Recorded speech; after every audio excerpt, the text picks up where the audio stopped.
Communist Shadow, that's your book is named, and it's researching the legacy of communism on the democratic countries and how it influenced, the democracy, gender, and the economy.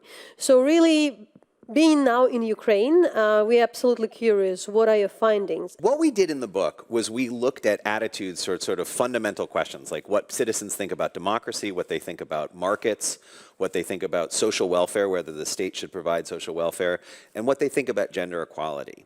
And what we discovered was that when you look at attitudes in post-communist countries, so former Soviet Union and East Central Europe, and you compare those attitudes towards those found in the rest of the world of citizens who are living outside of the post-communist world, we found that there was systematically less support for democracy, less support for markets, more support for state-provided social welfare, but interestingly, not more support for gender equality among post-communist citizens. So we had looked in these particular areas because we were interested in the legacies of communism. And these areas, thinking about multi-party government, states versus markets, state-provided social welfare, and social equality. These were sort of fundamental tenets of communism. So we found in 3 of these 4 cases the sort of differentials we expected. And so then the question was, what could explain for these differences?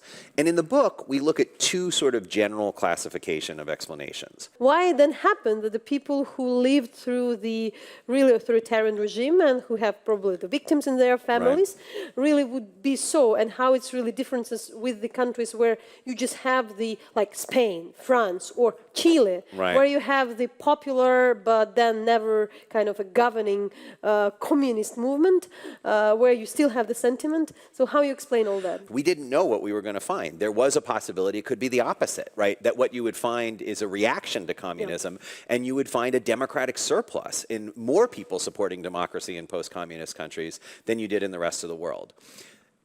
That wasn't what the data revealed. And that's, we looked at data from, these are hundreds of thousands of interviews with people around the world over 2 decades, and we did not find that evidence that there was this surplus in support for democracy. Exactly where the Ukrainians are sometimes surprised, where you go today for the social networks and all of a sudden have this kind of excuse for the, communism, or like not understanding why the decommunization in Ukraine is, taking place and why it's supported. We were not comparing attitudes about communism. The way the study was set up, we needed to compare attitudes about fundamental concepts of government and politics. When we did look at sort of social welfare and attitudes towards state-provided social welfare, Ukraine was in the higher end of countries across the entire study, and it was about in the middle of the post-communist countries. So it was not the highest level for state-provided social welfare, but not the lowest level either. We see that Russia is the country which has inherited, which kind of has inherited the Soviet legacy, and they openly speak about that. Ukraine is somewhere where, sometimes we think that we have owned it, or sometimes we sound like Ukraine was a victim and then occupied. So really, can we really somehow discuss how that could influence on also the democracy and the other things in this part of the world? A year of exposure to communism in one country at one time is probably not the same thing as a year of exposure to communism in another country at another time. So we added in sort of all sorts of factors. We looked at like a year, was Stalinism, did exposure to Stalinism have a greater effect than, say, exposure to communism under perestroika?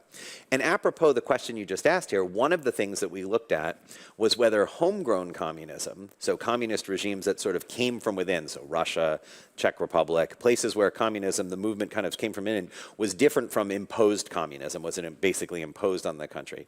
And we suspected that there would actually be a stronger effect for exposure to communism with this imposed communism, with the homegrown communism, than it would be with the imposed communism.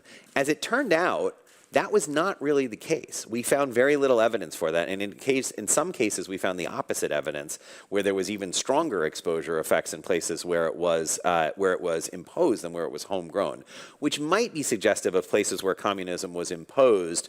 There was maybe more generous provision of social welfare benefits to try to sort of buy over the population. There is globally this perception that the communism were emancipated, and they were emancipating, and honestly, we should also confirm that some of the things we, the Ukrainians, when we see in some other societies, with, for instance, access to the labor and the fact, that the women in Ukraine were always working compared to some of the countries like Austria, where they were still didn't receive the pensions till end of 60s.